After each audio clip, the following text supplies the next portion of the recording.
From the Mayborn School of Journalism at the University of North Texas, this is NT Daily News.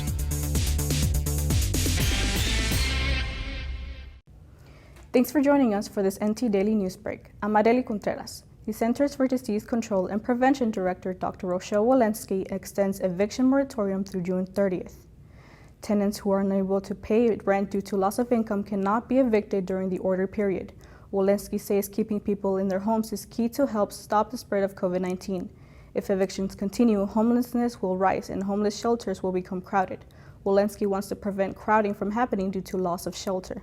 The Federal Emergency Management Agency will provide financial aid for funeral expenses related to COVID-19 beginning April. To qualify for funeral assistance, the applicant must have made expenses after January 20th of 2020. The deceased person does not have to be a U.S. citizen nor a qualified alien, but the applicant does. Applicants need to present an official death certificate to prove the deceased person died because of COVID-19 in United States territory. Qualifiers will receive a check by mail or by direct deposit. More information can be found at www.fema.gov.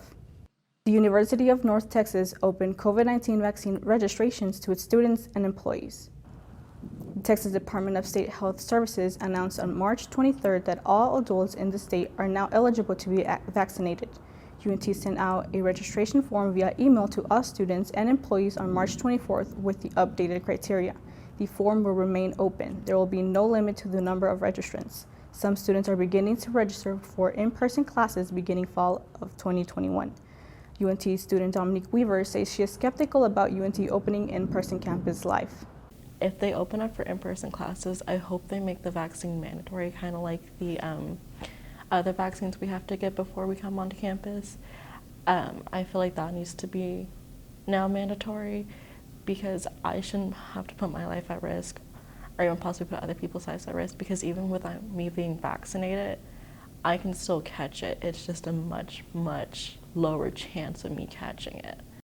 Weaver says that even though she is not ready to transition back to in-person classes, it will help improve her grades. 33 Degree North Apartments tenants are demanding compensation after having to go through days without any water and power during the winter storm.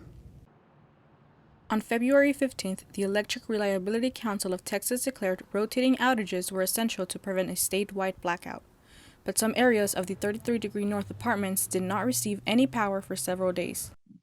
Denton Municipal Electric actually came to the property and examined our breakers, and they said that we were supposed to have rolling power outages, but because the apartments breakers couldn't handle everyone's apartments, we didn't get power for 3 or 4 days, like none at all. According to Williams, there was no communication from management.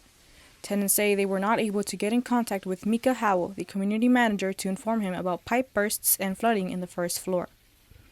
Tenant Evelina Ramirez says the cold temperatures in the complex caused the water to freeze and created a safety hazard. Yeah, I'd called 911 when I was downstairs, because there's just water gushing down and it was already flooded. We had to wear rain boots in and out, and I was like, somebody needs to let somebody know. Apparently nobody knows anything. I can't let 33 know something, so I ended up calling the fire department. Ramirez says the fire department tried calling management as well but received no response. Tenant Caleb Naylor says he witnessed the fire department responders take matter into their own hands. My roommates and I actually bumped into them in the hallway because the maintenance room is on our floor, on the 4th floor. And they were trying to basically break into to the fire department was trying to break into the maintenance room, I guess because that might be where a water shutoff is.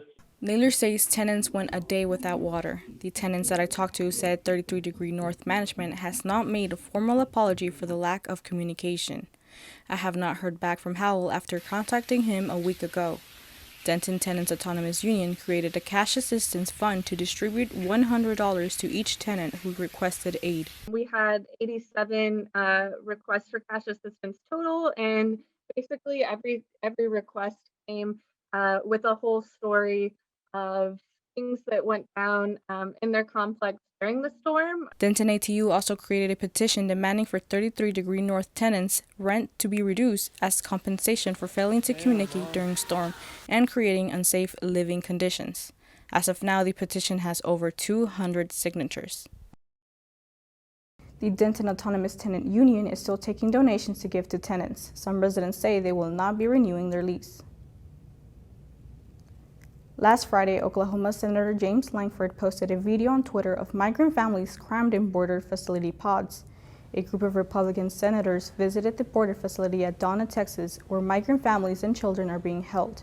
Lankford says a pod is meant to hold 80 people but is currently holding over 700. He is calling this a humanitarian crisis that needs to be addressed by President Biden. Thank you for tuning in with us. See you next time on NT Daily News.